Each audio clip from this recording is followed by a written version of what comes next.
I've driven rural Arkansas more than most people who grew up there. My territory is a 12-county stretch through the hill country northeast of Little Rock.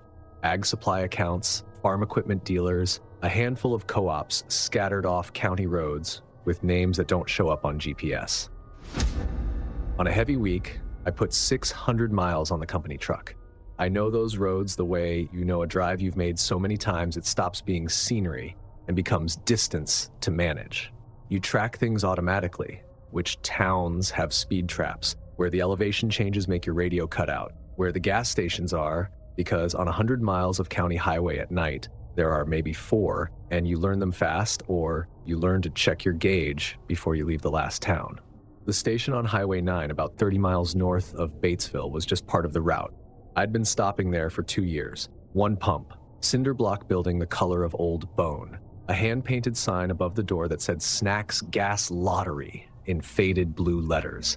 The inside smelled like old coffee and whatever they burned in the space heater in winter. The cashier was a quiet man, late 50s, maybe older, who I'd seen enough times to recognize but never had a conversation with beyond the total and the receipt. The last Tuesday of every month, I run a loop that finishes in that stretch of Highway 9, and depending on how the afternoon goes, I'm coming through after dark. Late October, almost 11:30 at night.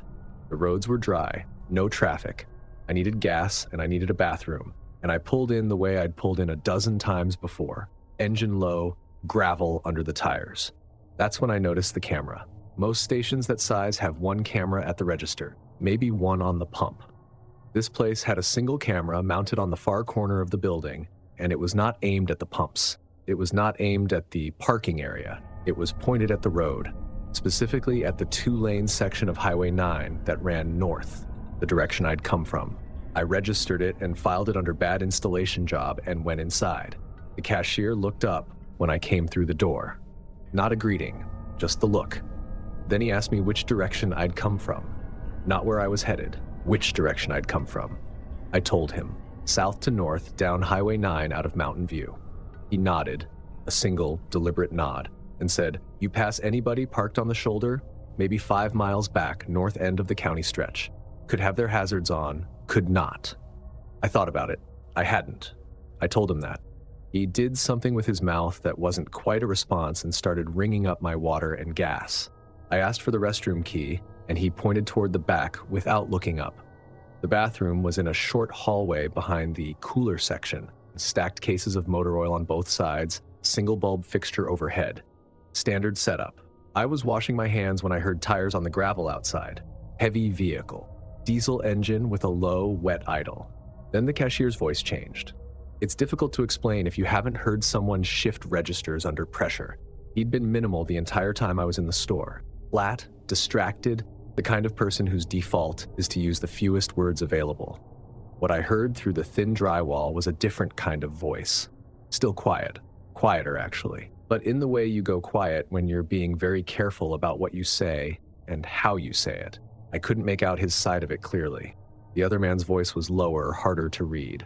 I heard fragments. The cashier said something about the road. The other man's voice got slightly louder, and then clear enough that I stepped back from the sink. Was that his car? I turned the water off. There was one other car in that lot. Mine. I stood at the sink in that bathroom and let the shape of it take form. The camera pointed at the road coming north. The cashier asking which direction I'd come from before I'd said a word. The truck pulling in within 10 minutes of my arrival. A man asking whether the car outside belonged to the person who had just driven in from the north. The conversation continued for another 2 minutes. I caught nothing else I could use. Then I heard the truck's engine rev and the gravel shift and the sound move away. 20 seconds later, the cashier knocked on the bathroom door. His voice was exactly the same as before, flat, careful. He said, "They've gone. Take Route 9 instead of the highway when you leave. Don't stop until you're in Batesville." Just like that, like he was telling me the pump closest to the road was out of order. I opened the door. The lot was empty. No truck, no sound, nothing.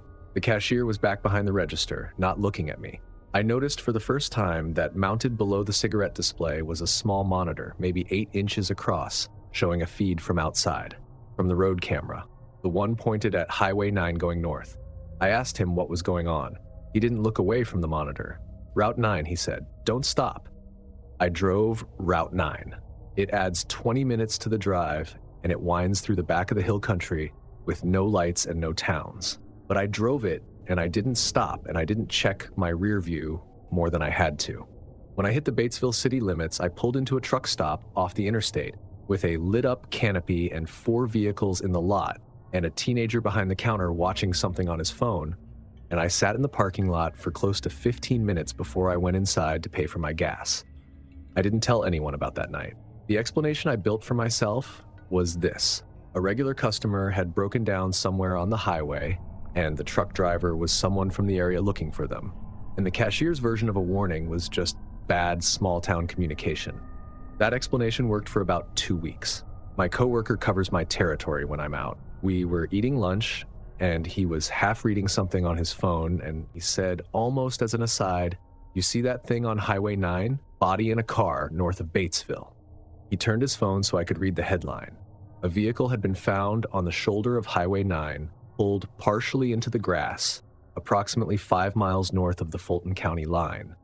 It had been there for at least 3 days before anyone reported it. Details were limited. No victim identification, no suspects named. The investigation was active. 5 miles north, exactly where the cashier had asked if I'd seen anyone parked. I've spent a lot of time thinking about that camera and what it was actually for. Nothing in that lot was worth watching. 1 pump and a gravel turnout.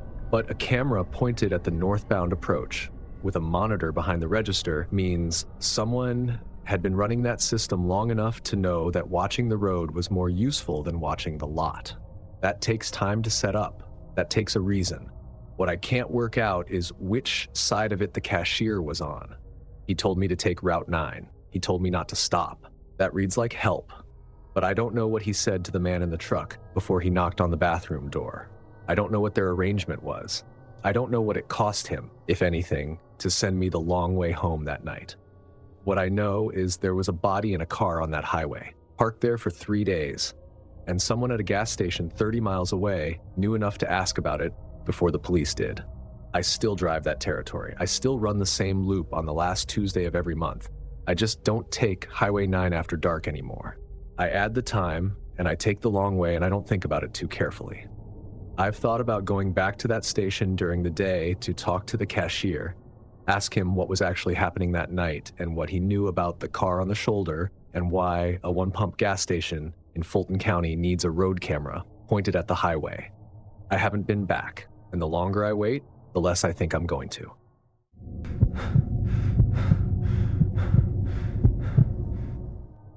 I want to be clear about something before I start. I'm not someone who panics on the road. I've been driving solo for years. Long drives, night drives, unfamiliar routes. I'm an attorney. I practice contract litigation. My entire career is built on reading situations accurately and not reacting to surface impressions when the underlying facts haven't been established.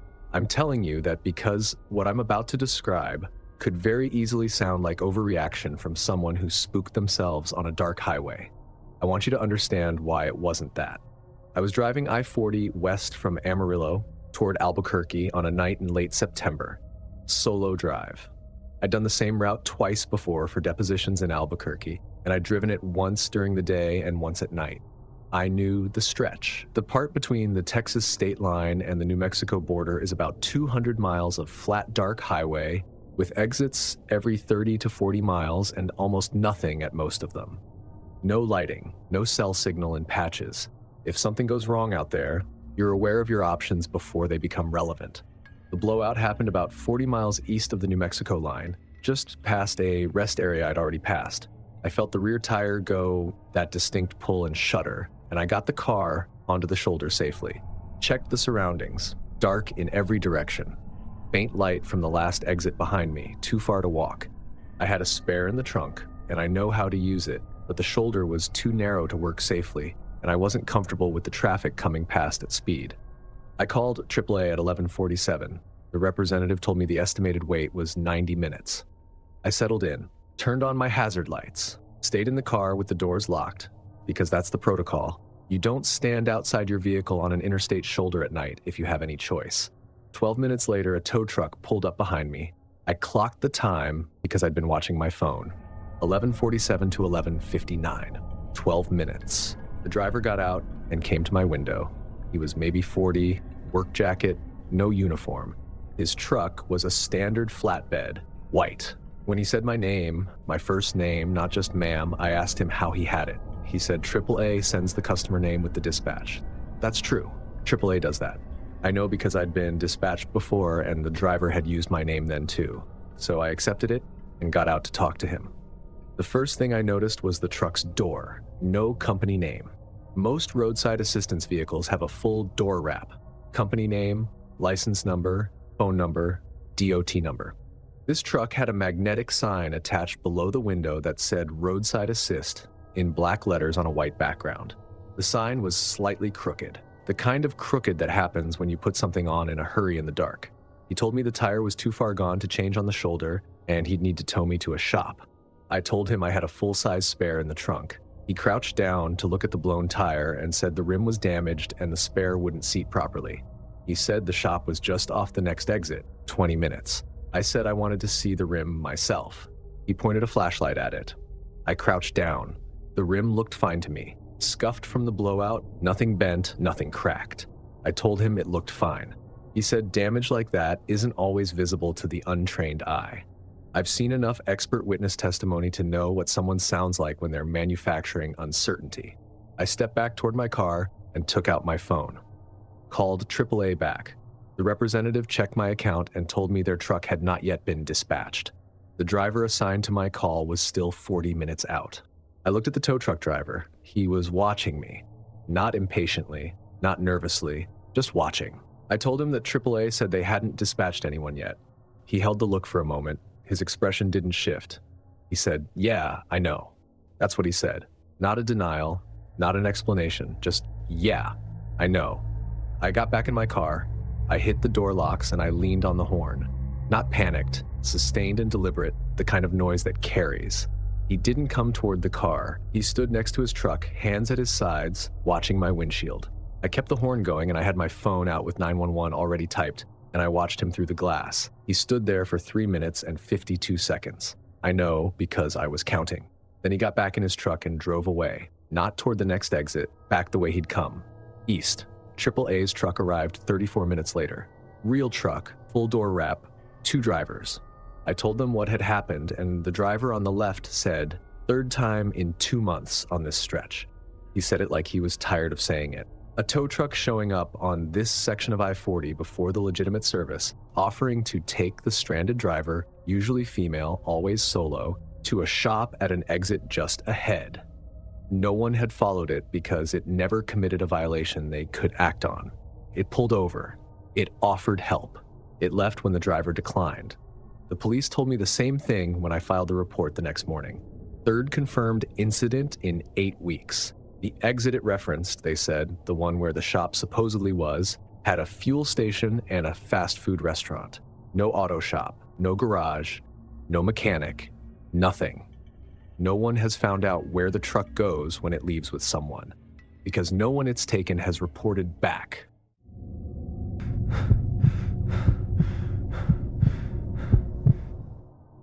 I want to be upfront. I don't pick up hitchhikers. I never have. I've been driving work vans for 15 years, commercial electrical work, job site to job site, sometimes 3 or 4 stops in a day. You see people on the side of the road and you keep moving. That's not callousness. That's just the habit you build. Responsibility of the vehicle, liability, all of it. The reason I stopped that afternoon was the rain and the baby. I was driving a company van, a white Transit, no windows in the back, magnetic signs on the doors with the company name, northwest on Route 54 outside of Chillicothe, Missouri, heading to close out a job I'd finished that morning before the weather came in. It was maybe 4:30, 4:45 in the afternoon, and the rain was heavy enough that I had my wipers on high, and I was watching the road the way you watch it when visibility drops. The woman was standing next to a sedan with its hazard lights on, pulled off to the right. She was holding a baby, or what looked like a baby, bundled in a blanket against the rain, not sheltering under the car or in it, just standing there on the shoulder in the downpour.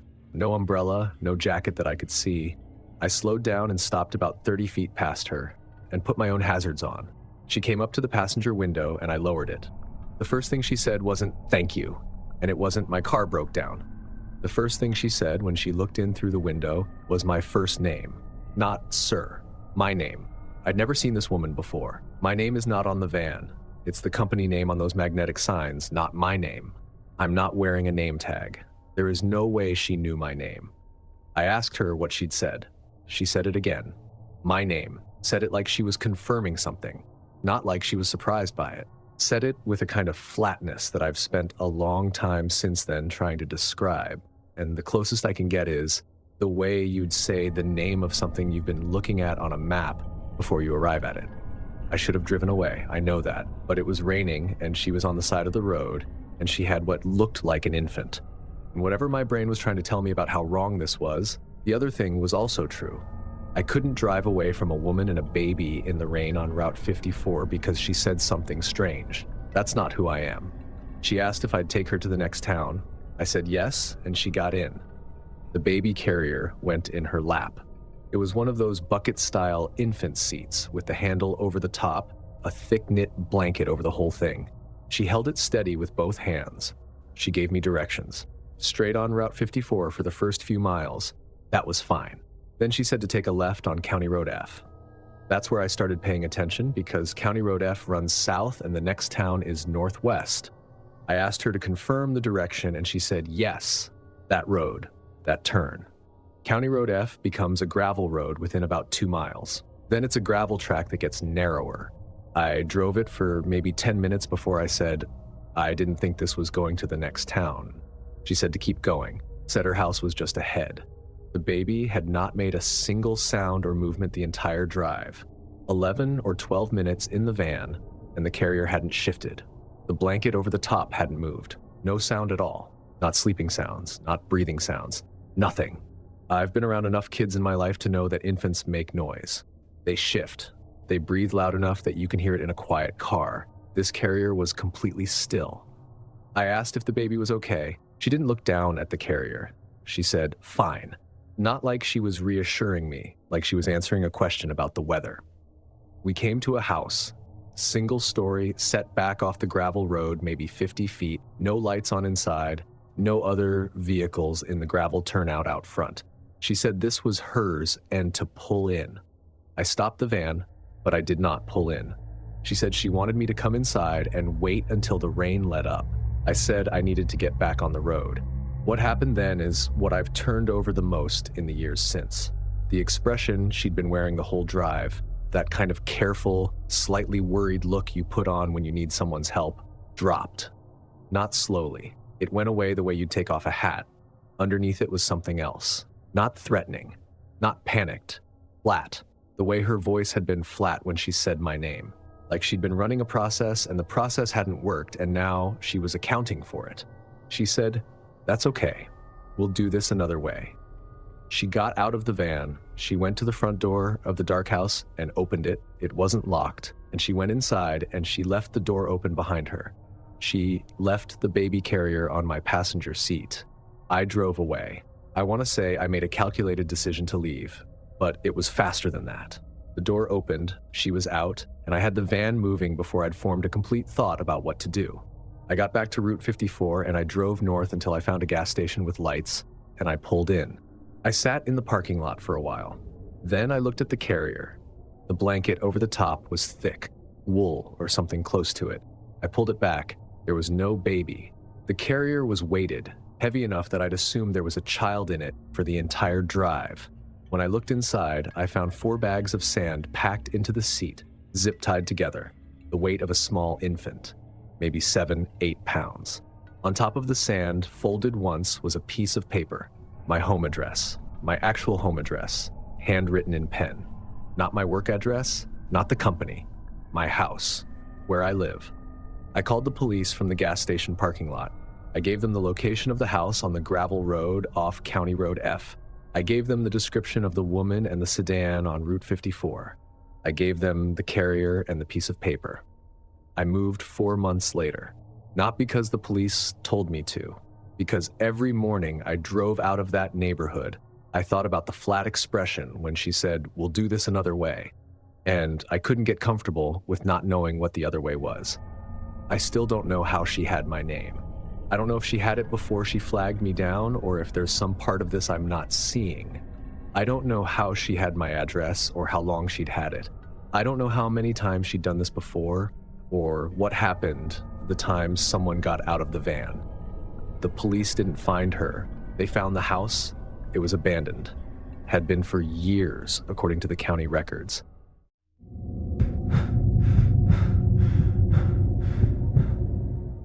I travel for work 3 or 4 times a year, mostly regional conferences and client meetings.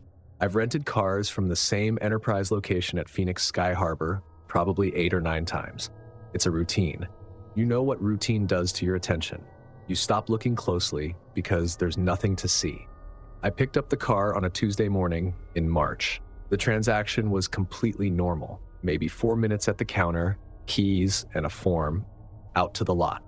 Mid-size sedan, black interior, smelled like the cleaning product they use between rentals. I loaded my bag in the trunk, got in, and pulled out of the lot. My first red light was maybe a quarter mile from the rental facility. I was going through my bags to make sure I had the client folder I'd packed the night before. While I was checking, I opened the center console. Then I opened the glove compartment. There was a phone in the glove compartment, not tucked away, just sitting there on top of the manual and the registration. Face up, the screen was on. I picked it up. The last visible text on the screen, in a thread with no name, just a number, said she just picked up the car. I want to be precise about what happened that moment because it's easy to summarize it as I was scared, and that's not quite right. What happened was more like watching all the furniture in a room shift 2 inches at once. Everything was exactly where it had been, and none of it was in the right place. I pulled into a gas station on the access road and sat with the phone. I scrolled back through the text thread, 34 messages spanning 3 days, all from the same number. The thread read like logs, short, factual, time-stamped.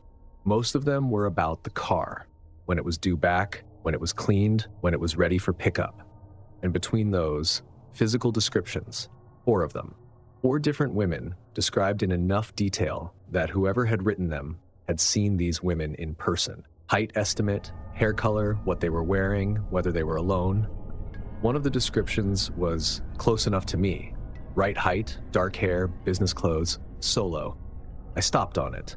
The phone buzzed in my hand. Same number. New message. Is she alone? I put the phone face down on the passenger seat. Then I picked it back up and looked at my rearview mirror. A silver sedan was behind me at the light I'd just left. When I'd pulled into the gas station, it had also pulled in. Not to a pump, just into the lot. It was sitting at the far end, engine running. I pulled back onto the access road and took the first right. The silver sedan followed. I took a second turn, then a third. Deliberate turns, not navigation. The sedan matched every one. When I slowed, its speed dropped to match. When I held the lane, it held the lane. It maintained exactly the same distance behind me for 11 blocks. I drove to a police station, not the nearest one. I didn't know where the nearest one was. I just drove until I saw a building with a blue sign and a lit parking lot, and I pulled in. The silver sedan stopped across the street. The phone buzzed. She's at the police. Abort. I went inside and told an officer what had happened. I gave him the phone. The thread was all there. I hadn't deleted anything. He took it back to show someone else, and when he came back, there was a second officer with him. They kept the phone, told me not to discuss the details publicly while the investigation was active. What they did tell me, because I asked directly, and I'm not someone who leaves a police station without an answer, was that the phone was a prepaid burner purchased with cash, and that the text thread showed a pattern of coordinated surveillance using rental vehicles at Phoenix Sky Harbor. 14 women tracked over approximately 6 weeks. Descriptions, car descriptions, license plates, departure times. When they ran the thread through Enterprise's system, they found that 3 other phones had been recovered from returned rental vehicles in the past month. Same lot, same pattern. None of the phones had been reported by the previous renters, which means either they hadn't found them or they had and didn't know what they were looking at. They found the silver sedan abandoned in a parking structure near the airport 2 days later. The plates were stolen. No prints. I finished my work trip in a different rental from a different company. I paid out of pocket for a hotel room upgrade because I wanted the extra security chain on the door. I slept fine. I don't scare easily, and I knew I was safe. But I've thought about this every time I've gotten into a rental car since then. And I've checked every glove compartment before I leave the lot, and I always will. What I think about most is the 14 women. 6 weeks' worth of descriptions, coordinates, car types. Someone was spending real time and real effort on this. The phones were planted before the cars were cleaned and returned, meaning someone with access to those vehicles or knowledge of when they'd be ready was putting burners in the glove box and waiting for the next pickup. They still haven't arrested anyone. The phones are evidence. The descriptions are evidence. The silver sedan is evidence. Somewhere in Phoenix, someone looked at their phone, saw the word abort, and walked away, and is probably still walking around.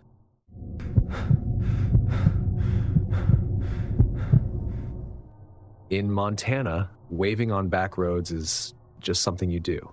Not a big wave, just a lift of 2 fingers off the steering wheel when another vehicle passes going the opposite direction. It's a habit that survives from when the roads were empty enough that you knew the other driver probably lived within 30 miles of where you did, and the wave was acknowledgement of that. I grew up with it, I work in it. I'm a park ranger, off duty that day, but still. I know those back roads the same way I know the park units I manage, personally, in detail. The route I was driving that afternoon was a county road west of the park boundary, heading toward a hardware store in the nearest town, about 40 miles total. 2 lanes, no shoulder, scrub pine on both sides, no traffic to speak of. I'd driven it probably 200 times. There's nothing on it for most of its length. A ranch turnoff every several miles, a Forest Service access gate about halfway through. The road runs straight north to south. It doesn't loop. The white truck passed me about 8 miles in, going the opposite direction, south while I was going north. I gave the 2-finger wave. He waved back. Normal. 3 miles later, heading north, the white truck passed me again going south. Roads in that area do have occasional spurs, turnoffs for ranch access, forest roads, and I assumed he'd taken one and doubled back. I didn't think much about it. Gave the 2-finger wave again. He waved back. 2 miles after that, the white truck passed me again going south. I did the math. For the truck to have passed me 3 times going south while I was traveling north on a road with no loop, he had to have turned around twice. That means somewhere behind me, twice, a truck had turned around on a road narrow enough that doing so requires using someone's ranch drive. That's not impossible, but it's not nothing either.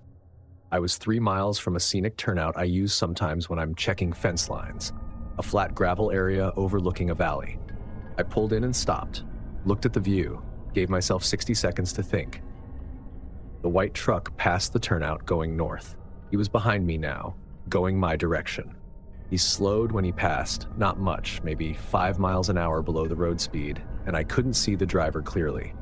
The truck continued north, and I watched it in my rear view until it went around a bend in the road. I pulled back out and continued north. About a quarter mile later, I saw brake lights ahead. The white truck had done a U-turn. It was now behind me again, and it stayed behind me. Not close, maybe 200 yards back. Consistent. When I slowed for a dip in the road, the truck slowed. When I accelerated out of it, the truck accelerated. The distance held. Exactly. I have training in reading situations without escalating them. Part of the job, you encounter people in the backcountry who are agitated, who are carrying weapons, who are on property they're not supposed to be on, and you learn how to stay measured when your instinct is to react. What I was doing in the next few miles was not staying measured. I was keeping my eyes on my rear view and running through what options I had. The Forest Service station was 11 miles north. I knew the 2 rangers working that day. I drove the 11 miles and turned into the station lot and parked. The white truck drove past slowly. The driver, male, I could see that much, but not his face, turned his head toward the station building as he passed. He held it for a beat, then continued north. I went inside. The ranger at the desk, someone I've known for 6 years, looked up and asked if everything was okay. I described the truck. He got quiet in a particular way. He said, "That truck's been going back and forth on this road for about 3 days. Every time it passes here, it slows down. He said it not like it was alarming, like it was a thing he'd been deciding whether to do something about. We ran the plate. The truck had been reported stolen 3 weeks earlier from a ranch about 200 miles southeast. The owner of the ranch, a man in his early 60s who'd worked that property for 30 years, had been reported missing to the county sheriff 11 days ago. The truck thief and the missing ranch owner were two different people. No matches. We called the county sheriff's office. They sent a deputy out to look for the truck, but by then it was gone. They'd had no reports of the white truck before that day, at least not on that road. The truck hasn't been found. The ranch owner hasn't been found. What I keep thinking about is what the ranger said. 3 days. The truck had been going back and forth on that road for 3 days before I ever drove it. Back and forth, every few hours, slowing when it passed the station, waving at the vehicles it passed. A stolen truck on a remote county road in Montana for 3 days without anyone calling it in is not unusual. Most of those calls never happen. People mind their own business. The wave is part of that. It's a signal of normalcy. I belong here. You wave back and you drive on and you don't think about it. I've thought about the 4 times he waved at me. All 4 times I waved back. That's what you do. That's the habit. I wonder how many other drivers waved back and then forgot about it by the time they got where they were going. I wonder if that's exactly what he was counting on. If you notice the thread connecting all 5 stories, that every single thread wore the face of something you'd normally trust, smash that like button, subscribe so the next one finds you, and let me know, which story are you still thinking about? And if you thought lonely highways were the scary part, wait until you're surrounded by trees and silence and the sound of something moving just outside the fire. Click now to watch 4 disturbing camping horror stories.